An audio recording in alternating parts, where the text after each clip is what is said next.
Greetings everyone and welcome to SLDR615 to week 2. You've gone through week 1 and you've initiated your proposal, initiated your project, presented your proposal to leadership, and you've also asked for resources that might be tight. Budgets are tight, especially even post-pandemic.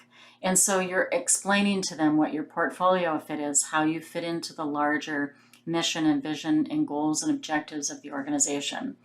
So you've began to propose, this is what it would look like. Here's the purpose, here's the problem that it solves or the opportunity that it addresses. You go through the cost, timeline, and major project activities. Now in week 2, we're going to be looking at expanding on that. You're still in the planning stages of the project, but what you're going to be doing is you're going to be looking at writing the rules. 2 templates that you'll have a choice of is either the project charter or the responsibility matrix. Now, either one you can do. Project Charter, remember, is all about giving you authority and credibility during the project so that people will listen to you. You'll be able to influence them and persuade them. It gives you credibility because the sponsor basically says to the team members, here's the project manager, Susan Smith or whoever the project manager is, and I want you to give them your cooperation. Right? It asks for that ahead of time, and that's powerful to give you credibility. The other part with the responsibility matrix is to make sure that you're finding out whose roles, who has a role in each task, what their role is, what their deliverables are.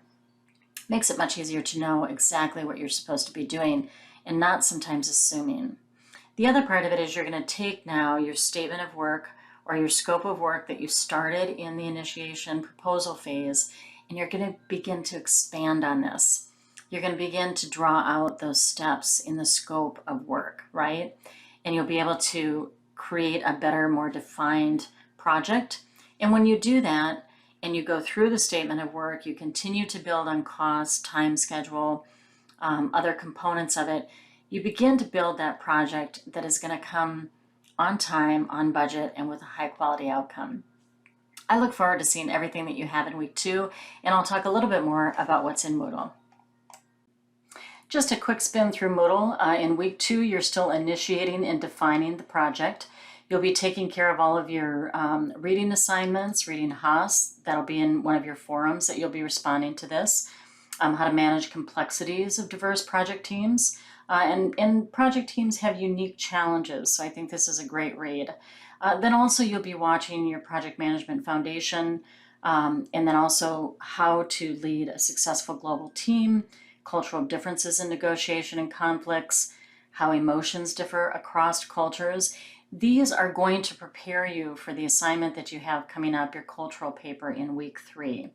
Watching this overview of a statement of work just gives you an idea of how to fill out the templates. These sometimes are a little bit longer, but they literally walk you step by step through each of your templates, and it can be extremely helpful to understanding what goes into each of those components. So try to watch this if you have time. I think it's powerful and it helps you succeed. You'll complete your Forum 2.1, and this will be basically recapping critical chain. And then in 2.2, you'll be talking about Haas in your forums.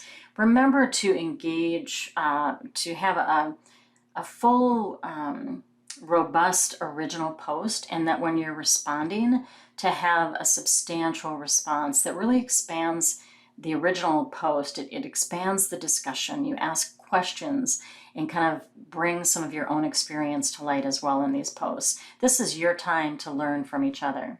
Then you'll take your quiz and then complete your 2 templates, which is your 2 knowledge areas. So like I mentioned earlier, you're going to either do a project charter or a responsibility matrix. Here's some detail right here that explains those. You'll just turn in one of those templates. And then you're going to continue to work on your scope. This is going to be an addition, if you will, an expansion of what you did in your initial proposal. So reach out if you have any questions at all. If anything isn't working for you, let me know and I'll come into the templates and try to fix it or fix the quiz if you have issues. And begin working on your cultural and global effects in PM paper for week 3.